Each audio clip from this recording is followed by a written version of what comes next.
the love hypothetically being another one of them. And over here, the love hypothetically. So I messed up, and I'm fully aware of that. Trying to redeem myself. Would it be shallow of me to say that I wasn't initially drawn to this book because I hate the color yellow, or whatever this is? More academia. He fell first. Enemies to lovers.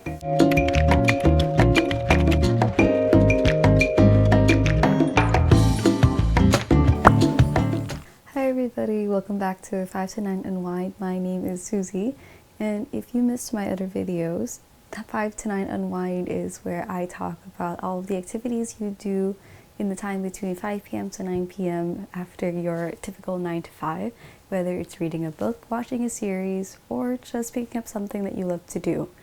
And if you guys missed the last episode, I talked about Ali Hazelwood's The Love Hypothesis, and in doing so, butchered her other lovely book, Love Theoretically. So I'm here to do it justice today by reviewing the one and only. It's been a very stressful couple of weeks, I would have to say. And I think the only thing that really got me through it was just the fact that I got to have some downtime by reading a lot. And Love Theoretically was one of the books that I decided to pick up for the week just because I knew exactly what I was getting myself into. Obviously, the book is very, very Ali Hazelwood writing. Like I spoke about in my first video, there is a very distinct way that she structures her books and all of the plot, and they're all inherently the same.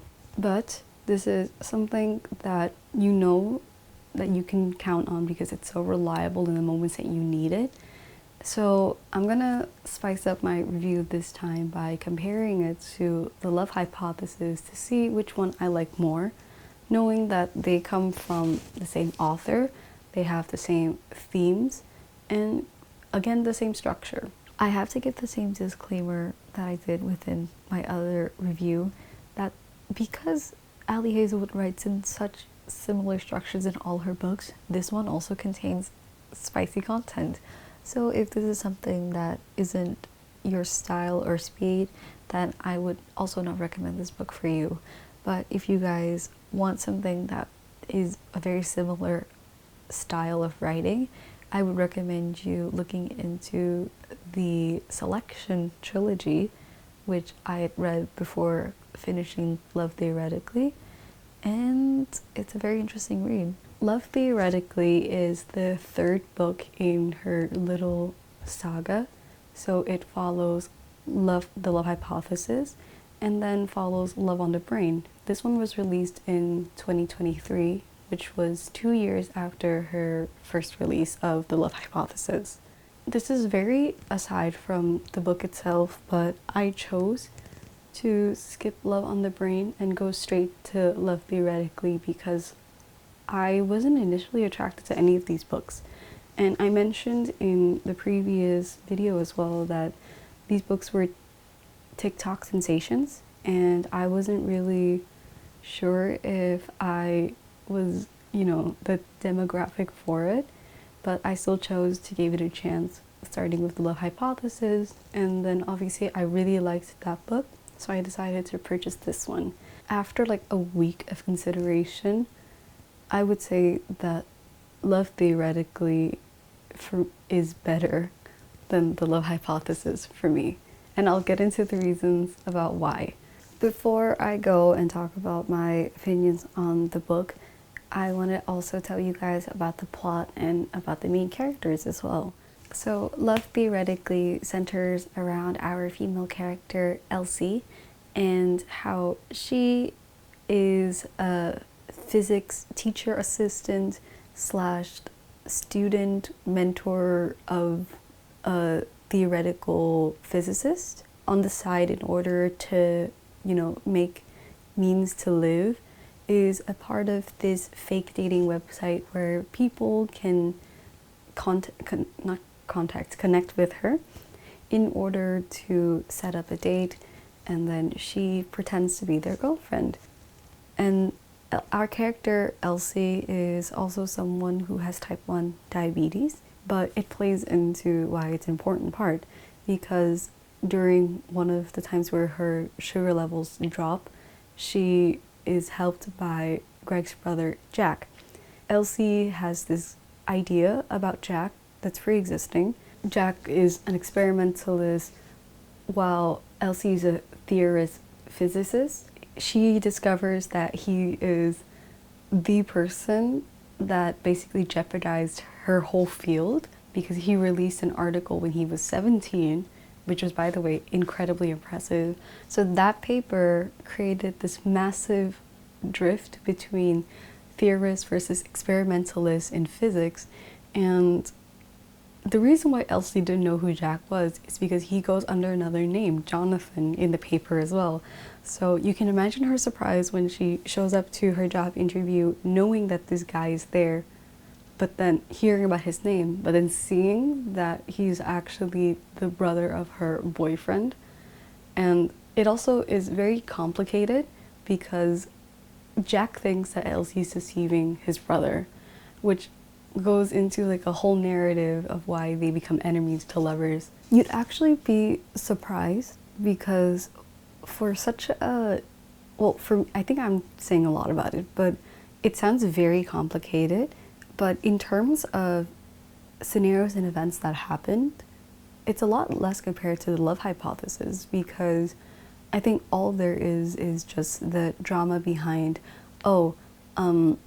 Jack is her employer and she has to try to impress him. It's complicated only because of, I think, the whole lineage and connection between this. When it comes to Olive and Adam, I think there were a lot of other external factors that played into it, which made it more messy. But I think I actually liked the fact that they focused so much more on the characters compared to the scenarios. Like, one prime example that I'm thinking of is the fact that Elsie is a people pleaser. She says it herself, everyone agrees with me for this as well, I think. And Jack is one of the people that kind of calls her out on it. He's the type of person to be like, okay, what do you actually want towards her? Which makes her think about what she actually wants instead of what the other person wants. And I think it's a very refreshing thing to see her improve throughout the book with speaking her mind and telling people what she actually wants, especially when she stands up to her professor, who is, in my opinion, a misogynistic asshole. Aside from that, I think some more positive points about the book. First thing that I really loved was the fact that Kylo Ren and Rey Skywalker were mentioned yet again. It wasn't mentioned in the love hypothesis, but we know that it was based off of the fan fiction that was written about these two characters. But in this book, somewhere in chapter 1 or 2, it's like specifically mentioned that Elsie kind of makes a comparison to Kylo Ren and Rey Skywalker. And I just love how much of a Star Wars fan Ali Hazelwood is, because girl, me too. Secondly, Adam and Olive make an appearance in this book, which I loved so much because it's a crossover. So Adam and Olive are in town, and Jack obviously brings Elsie with him as a date in order to meet them. And they're bonding, they're talking. They're still not an official thing at that point, Elsie and Jack. So the way that the conversation was going really pulled at my heartstrings.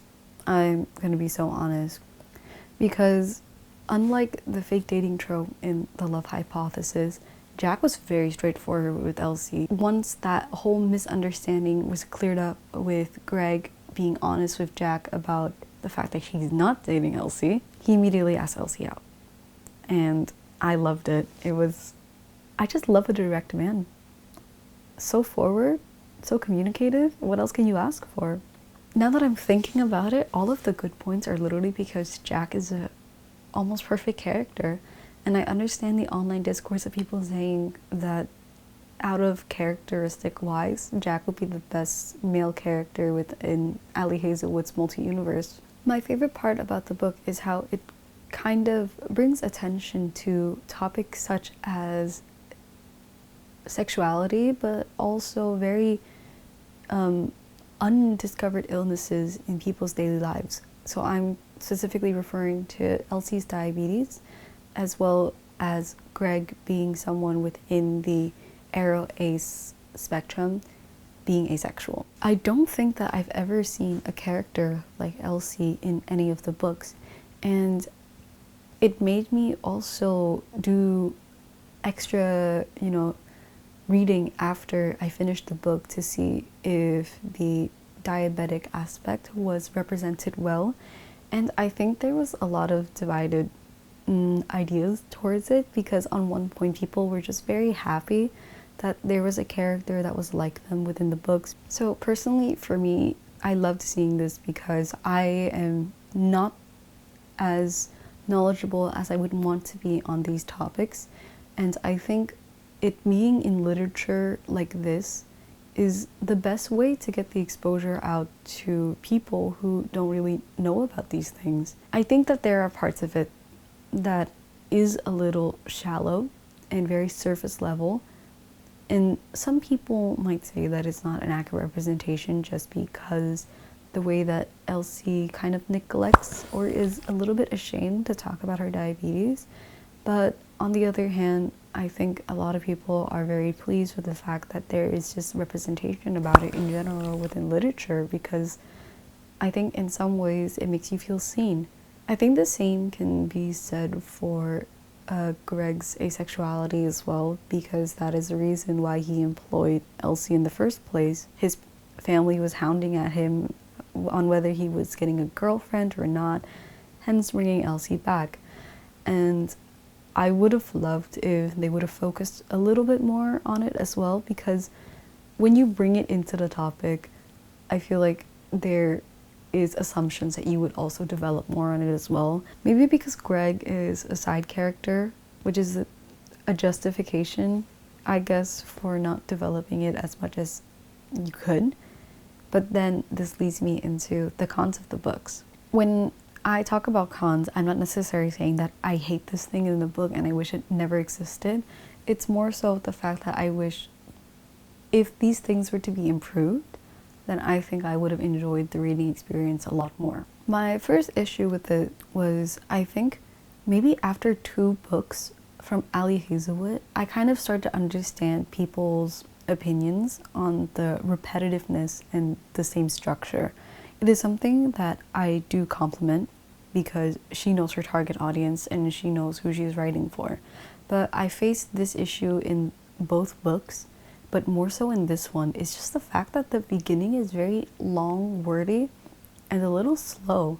I think I don't remember a single thing from chapters 1 and 2 besides just like slight mentionings or when they actually get into the main plot line, because the first 2 chapters are just little fluffs of Elsie's internal monologue. Another thing is circulating back to the idea about Greg and his asexuality. I would have just loved to seen some perspective, I think, from Jack or Greg about the way that they, kind of have this conversation, because it's not something that I would know. I don't know how a brother to brother would talk. I know that if I talk to my brother about these things, it'll be a very different experience compared to these 2. I love that Ali Hazelwood writes predominantly through a female perspective for a female audience, but I think sometimes I need the male main character's perspective, specifically Jack's, for a lot of this as well. I know that I had one chapter of Adam's kind of thought process with Olive in The Love Hypothesis, but it wasn't here in this book, and I felt like it was a big shame, because I think it would be so interesting to have the book focused on one perspective versus the other. And then I just also would love to learn more about how Jack and Greg are as characters and as siblings, and the way that their family situation allowed them to grow closer, because obviously they're half brothers. Although I still do stand by my point that I think the characters for Love Theoretically are a lot more rounded and developed compared to The Love Hypothesis. I still would like to see a little bit more depth in their individual characters and not just a repeat of how Elsie is struggling to deal with her people-pleasing aspects for 20 chapters. I do think that I prefer Love Theoretically more than The Love Hypothesis. I don't know if it's the fact that there is less online discourse about Love Theoretically, whether it's because people think it's a better book or just the fact that it was released more recently compared to The Love Hypothesis, that it didn't garner as much attention. But I do think that because of the cultural impact that The Love Hypothesis had onto, you know, popular YA books, Love Theoretically was a good follow-up to it, and I do think that it shows Ali Hazelwood's improvement when it comes to writing and understanding what people liked more and more. So like I mentioned, I'm a type of person that is very into fiction works, and this is, I think, a prime example of what I consider also a fiction work. However, the mentionings of real life scenarios, like obviously using STEM, putting it into a existing university setting in real life, makes it a little bit hard for people to kind of differentiate the thin line that's there. I still can do it, but that's also my personal opinion. If you guys are interested in hearing about another side, or you have an opinion that's more towards the I can't relate to this because it's such a weird contrast between the realistic life versus the fiction world, I think a very interesting review that I read was by Danny at Overflowing Shelf. I'll also link the review in the comments below. I want to also finish up with the rankings, which is my favorite part about doing this review. And we're starting off with characters, which I think it's getting a 5 out of 5 from me. And then we move on to the plot, which is gonna get a 3 out of 5. And spice contents, a 2.5 out of 5. And I think my overall rating for the book would be a 4 out of 5. I think the reason why this got pulled up to a 4 compared to The Love Hypothesis for me is purely based on the fact that the characters just, I think, suit me better compared to The Love Hypothesis. Not saying that Adam and Olive are bad characters, I just think that Jack and Elsie as a couple, I love more than the other two. I love a man that simps and is willing to pull like miles of acts of service for me. Is it highly unrealistic? Of course, but who wouldn't want an unrealistic standard for a guy? I'm gonna wrap up with answering a new question actually, which is on a scale from 1 to 10, how good is this book for unwinding? And I think that it's gonna get an 8 out of 10 from me.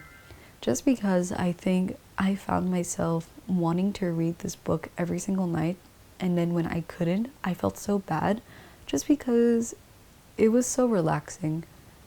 There was no heavy topics, no heavy content, and it was such a great form of escapism. So I think if you are looking to read a book that would help you relax for an evening, I would really recommend Ali Hazelwood's books. If you are also into these types of dating tropes and also wanting to expand your field out to some readings on women in STEM, which I think is very interesting. And I think that's a wrap for the video. Thank you guys for listening, and I hope you enjoyed the review. If you guys have any recommendations for books, series, or things that you guys like to do to unwind, let me know, and I will also try my best to maybe get a review of those as well. Once again, thank you for listening, and I hope you enjoyed. Bye guys!